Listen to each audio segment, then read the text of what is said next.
Je me présente Tidjania, Alliance pour la République, APR Pikine Djiddah Thiaroye Kao. Aujourd'hui, je me suis déplacé avec des camarades de parti de Djiddah Thiaroye Kao au siège, donc pour venir assister à cette activité du parti. Donc nous sommes très contents. Depuis quelques mois, le président Macky Sall a lancé l'opération pour la reconquête du pouvoir et nous sommes en train de travailler d'arrache-pied pour arriver aux effets escomptés. Donc vous êtes là aussi en tant que jeune. Qu'est-ce que vous avez apprécié le discours de Ousmane Sonko? Bon, vous savez que Ousmane Sonko, c'est un populiste. Et vous savez que l'exercice du pouvoir, c'est l'ennemi des populistes. Depuis l'arrivée au pouvoir du PASTEF, nous avons constaté que l'économie sénégalaise ne marche plus. Donc, vraiment, tous les secteurs de l'économie sont à l'arrêt. Et souvent, on dit que pour exercer le pouvoir, il faut un contrat de vérité avec le peuple. Depuis Ousmane Sonko, depuis mars 2024, donc, bon, à la veille des élections, novembre 2024, c'était le problème de la dette cachée. Donc, vous voyez, il avait accusé l'administration sénégalaise de corrompu. Vous voyez, aujourd'hui, la note du Sénégal est en train de se dégrader. Je viens de voir tout à l'heure sur Facebook que la Guinée a maintenant une note B+. Donc, le Sénégal se retrouve aujourd'hui derrière la Gambie. Donc, nous sommes dans une situation très désastreuse. Nous sommes des exemples patents, Khalil et moi. Nous travaillons au port autonome de Dakar. Donc, depuis l'arrivée du nouveau DG, il avait dit qu'il allait lancer une opération d'audit interne. Plus de 700 jeunes sont mis au chômage. Donc, c'est très désastreux. Moi-même qui suis en train de parler, je fais partie de ces jeunes dont leurs contrats de travail ont été arrêtés. Donc, on parle de 30 000 emplois. On parle de 30 000 jeunes qui ont perdu leurs emplois. Oui, mais oui, c'est vrai. Mais au port autonome de Dakar, donc je n'ai jamais vu un travailleur du port qui a été recruté et qui a perdu son emploi. Parce qu'au port, il y a des gens qui sont là-bas, qui peuvent faire là-bas 10 ans et sans CDI. Donc souvent les gens sont mis en situation de CDI par rapport à un protocole. Donc chaque année, on peut dire qu'on va prendre 100 personnes qui seront mis qui auront des contrats de durée indéterminée. Maintenant, depuis l'arrivée du nouveau DG, Waly Diouf Bodiang, il a arrêté beaucoup de personnes. Et je pense que ces personnes arrêtées, ils pensent que ce sont des gens de l'affaire. Parce qu'il y a des gens du passé qui ont été recrutés, surtout les gardes rapprochés du président Ousmane Sonko. Donc, la situation, elle est là. Donc, ils sont là en train d'installer l'État parti. Donc, vous avez entendu hier, durant leur cérémonie à Kermassar, où une dame dit qu'ils vont octroyer des financements de 500 millions pour les départements. Mais pour pouvoir bénéficier de ces financements, il fallait appartenir au PASTEF. Donc, seules les femmes du PASTEF seront financées. Il faut appartenir au projet pour être financé. Donc, on vous confie les deniers publics, on vous confie les institutions du Sénégal et vous dites que pour pouvoir bénéficier de ces financements, il faut appartenir obligatoirement au PASTEF. Donc, c'est très grave. Et nous sommes en train de nous battre d'arrache-pied pour retourner au pouvoir et redresser l'économie sénégalaise, Inch'Allah. Nous ngi sant Yàlla bu baax ñëwoon fii nii jóge Djiddah Thiaroye Kao ànd ak suñu ay camarades de parti bi woote woon tey jii nii pour ñaari mbir mooy lancement officiel école de parti bi ak benn conférence de presse boo xam ni doon nañ ko def pour tontu le premier ministre Ousmane Sonko. Donc tey jii nii ñëwoon nañ fi nii par rapport ak installation école de parti bi donc nit ki booy génne di wax da nga war a xam looy wax xam nga tey jii nii dañoo seetlu ni ñoo xam ne amuñu xam-xam ñoom ñoo nekk ci réseaux sociaux yi donc il suffit ngay défendre Pastef pour ñu def la benn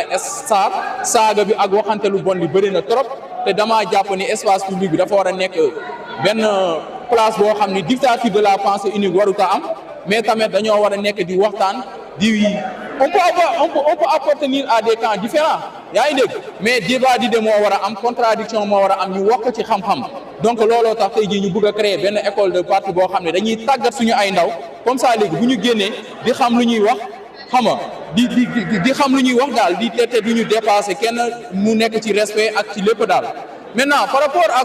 la sortie du premier ministre Ousmane Sonko comme ni ma la ko waxee rek Ousmane Sonko moom mësul wax lu soxal sénégalais yi loolu mooy dëgg Ousmane Sonko ba mu ñëwee fii nii avant muy ñëw lan la doon wax bu ngeen ma joxee réew mi ci 2 ans wala ci 10 jours dinaa redresser économie réew mi gars yi jox ko réew mi biñ ko joxee réew mi Sénégal avant Macky Sall di dem je pense que Sénégal moom moo nekkoon la référence en Afrique de l'Ouest ci wàllu économie ñëpp a ñëwoon ko mu ñëw mu ni non dafa am dette cachée bi mu ne dafa am dette cachée nag FMI téye loxoom ba FMI téye loxoom ba tey la note du Sénégal est en train de se dégrader lamentablement loolu moom mooy dëgg ñu jugewaat foofu noonu gis nga à chaque fois dina def benn sortie tuumaal ay nit sans preuve maintenant bala nee na bu ñu defaatee renégociation des contrats dina ci am 2000 milliards mais loolu am na lu ko gën a yomb madame en novembre 2024 Ousmane Sonko moom moo waxoon mu ni kenn ci ancien pouvoir bi ñu nekkoon ci nguuru Macky Sall am na kenn koo xam ne gis nañ ci compte plus de 1000 milliards ñoo ngi lay invité monsieur le premier ministre Ousmane Sonko 1000 milliards yooyu noonu génne ko jox ko Sénégalais yi même bu fekkente ni koo ko yor sax si sama parti la bokk wax dëgg yàlla ñun soxla nañ ko kon bala ngay dem di renégocier ay contrat pour di am 2000 milliards 1000 milliards yi nga xam ne gisoon nga ko El Hadj Malick Ndiaye ni xaw ma yow yaay lan lépp loo wax dëgg la loolu ñoo ngi lay laaj nga génne 1000 milliards yooyu noonu madame xam nga lan moom mooy dëgg ñii ce sont des populistes ay nit yoo xam ne amuñu vision xam nga benn projet la ñu amoon xamuñu pouvoir mosuñu am secrétaire mosuñu am dara jox nañ leen réew mi bañ leen joxee réew mi gis nga scandale bu am. léegi ñu ñëw ci côté employabilité yi nekk port avec les recensements. waaw gis nga de port moom comme ni mu la ko doon expliquer léegi rek bëri na ay ñoo xam ni ñoo ngi fii nii sama xarit ba leen la toog muy xalit si la bokk man mii nii tamit doon naa liggéey port bi ñuy liggéey port bii Waly Diouf Bodiang ñëwee dafa ni woon day lancer benn mission d'audit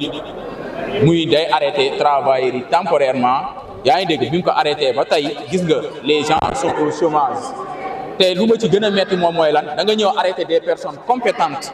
des gens yoo xam ni dañ doon def seen ay liggéey di xëy heure di wàcce heure jàng am background bi nga ñëw remplacer ko avec des gens qui ne savent ni lire ni écrire parce que li may wax xam naa ci dara la dernière fois bi ñuy dem di jëli suñu salaire on a rencontré des personnes yoo xam ne dañ leen nekk di waxtaan ak ñoom ils nous ont dit clairement que ñii ils venaient de Khombole d'autres venaient de Thiès quand je les ai demandé fan ngeen nekkoon ci port ñoom ñu ni nekkuñu fenn ci port donc ay gardiens Ousmane Sonko la ñu woon donc ils venaient d'être recrutés amul fenn fu ñu leen affecté loolu mooy di jaan laa tudd du ma wax lu dul dëgg ñoom ils veulent